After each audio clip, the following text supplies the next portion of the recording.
আসসালামু আলাইকুম ভিউয়ার্স, আমরা এই টাইসের কাজ লিয়েছি নতুন একটা অ্যাপার্টমেন্টে। আমাদের টাইসের কাজের পড়াই অনেকটা শেষ হয়ে গেছে। পড়াই আমরা এই সমস্ত টাইসগুলো লাগাই ক্লিপ স্পেসার দিয়ে 32 টাইস।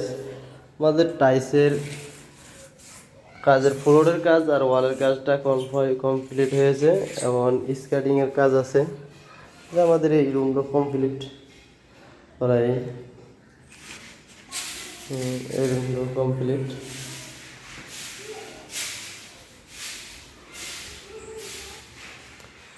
অন্ধকার তো ওয়াশরুমটা ভালো করে আপনাদেরকে দেখাতে পারলাম না। আমাদের ওয়ালের কাজে এগুলা করা হয়েছে স্পেসার ক্লিপ দিয়ে, join by join, stake join. আসলে চকচক করলেই শোনা হয় না, চকচক করলেই সব কিছু সুন্দর দেখা যায় না। এগুলা লাইট চকচকের ভিতরে না, মানে ডিপের ভিতরে হালকা অনেকটা সুন্দর লাগে আমার থেকে। আপনার থেকে কেমন লাগে আমাকে কমেন্টে জানাবেন। আসসালামু আলাইকুম।